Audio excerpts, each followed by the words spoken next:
So 2014 was another huge year for pop culture geeks and nerds like us and you out there.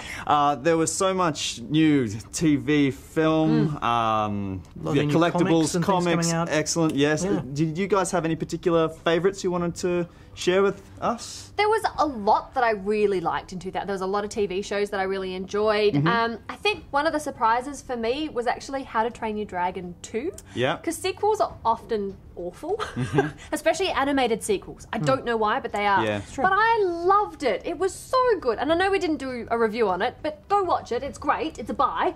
I cried. I laughed. It was brilliant. Did, like a hungry, angry baby. Shut up. And as far as comics are concerned, Witches, Scott Snyder's Witches, amazing, creepy, scares the bejesus out of me, is and really it's scary. so good, so good. Al? Well, look, a lot of great stuff, as you say, but I mean, in comics, I loved seeing Nathan Edmondson coming into Marvel, doing The Punisher, doing Black Widow, just so good. bringing that hard-edged espionage thriller style that he does. It's just given them a breath of fresh air. I also, in terms of the TV stuff, one of the big surprises for me was Constantine, especially since I watched the pilot. And I hated it. Hated it. But then Sonya got me to give it another try after a few eps were out. Good. And they turned it all around, rewrote the whole... It was working really well, giving the sense of the character that I was missing. So that was great. Cool. Well, a bit of a sleeper hit for me was Guardians of the Galaxy, obviously. Interstellar, I know it's not based on any comics or cartoons, but that was a really surprising film for me. I've already sort of touched on my collectible and cartoon or anime, so I thought maybe I'd ask you guys what are you looking forward to most next year, 2015? What's on the agenda? So much coming out. It's kind of hard to pick anything. With all the reimaginings that are coming out next year. Yeah. I guess for me, it's not really a reimagining. It's I'm really looking forward to Age of Ultron. I think that's going to be really cool. Or it's going to be awful, and that kind of scares me a little bit. Trust in Joss. But I trust in Joss. Trust in Joss. I do, and I think it's going to be amazing. And as far as comics are concerned, there's so much amazing stuff coming out all the time. But we all know Humanoids is a bit of a soft spot for me. They bring out really cool stuff, really left of field. So I'm really looking forward just to see what they bring out next year. Cool. Well, look, it may seem absolutely... I'm sure you'll rip on me for this being a cop-out, but what I'm looking forward to next year is the surprises. Not the ones that I know are coming, but the indie stuff, the reimaginings of characters that I never would have seen coming, and just completely reinvigorate a character or introduce a new favourite. That's what I love in all through geekdom. It is always just the fun. interesting new stuff. It is always fun when you kind of read something or you watch a film and you're like, that's amazing. Never would have thought of that. Never would have thought of that. Yeah. That is always such a cool That's what feeling. I'm looking forward to. Yeah. Well, I'm looking forward to Attack on Titan, the second series. I think it's going to be huge. Also, there's a movie coming out very soon as well. It's like a prequel. It's the story of Levi, the rise of Levi. I think that's going to whet the fans' appetite. I think certainly for the second series. And I'm looking forward to seeing XM Studios. They're kind of a rising force in the in the world of collectibles.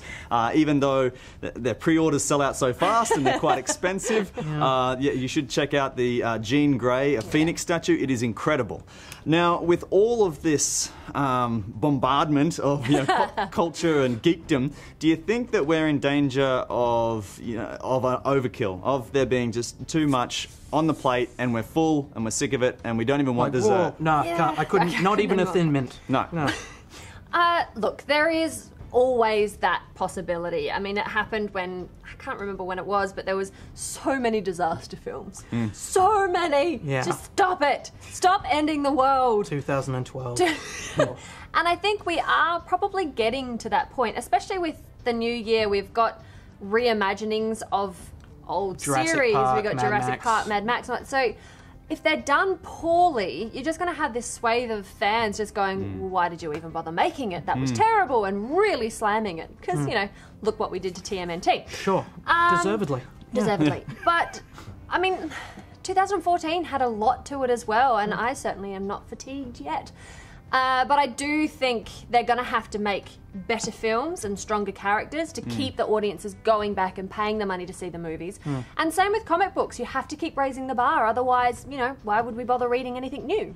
Yeah. Al? That's fair. Look, I think the question is the bubble going to burst? And I think the answer is absolutely it will. Absolutely. It has to. It can't help but eventually just boom. You know, people will get a bit sick of the bombardment of so many. You know, you look at the upcoming DC and Marvel movies, upcoming Marvel TV shows. All the TV shows, yeah. So much stuff that I think eventually, yes, the bubble will burst. We will reach critical mass and people will stop caring so much. But the upside to that, I think we're actually going to come out of it stronger. You know, with that explosion, it's all going to seep into the zeitgeist, and we'll actually start looking to different areas, not just the headliners, not just your Superman, Batman, Spider-Man. You know, we're going to actually see some of the more fringe characters. Oh, you think we'll see like a rise of independent kind of, I would hope so. you know, underground hero types as and well? Hopefully not such poor choices as R.I.P.D. and stuff like that, because God knows that was terrible. But yeah, I think somewhere in that more sort of indie area where there's just thick veins of story just waiting to be mined. Awesome. Well, yeah, Right? I agree. Yeah, I think it's going to be too much. There's too much world-ending stuff. How many cities can we destroy? And, all of them. You know, how many single heroes can rise to, you know, teach everything and everyone a lesson? They'd start bumping into each other. Yeah, well, they try to get them to all bump into each other, and it just doesn't really meld very well, I don't think. Well, the Avengers sort of works. That works. The first one. We'll see how we go with the... as that series continues. More heroes coming in. Yeah, but I think people are just going to get tired of it. And also, they won't be able to focus so much. They're going to have to be forced to choose as well. So they're going to get to a point where, you know, I really like that and this, but there's so much for me to choose. I'm going to have to cut and sever certain things. So you're going to see, as quickly as they come out, you're going to see them die off, I think, as quickly as well. It's going to be like the Hunger Games, but for superheroes. But superheroes. God, that would be cool. Maybe that's going to be one of the new things that's going to surprise me. That would surprise you. Hunger Hero Games. All right, well, that's what we thought about 2014 and what's coming out in 2015. So leave your thoughts on our, you know, social pages about what you thought the best of 2014 was, what you are most looking forward to in 2015, and also, do you think that the bubble is going to burst, and is it a good or bad thing?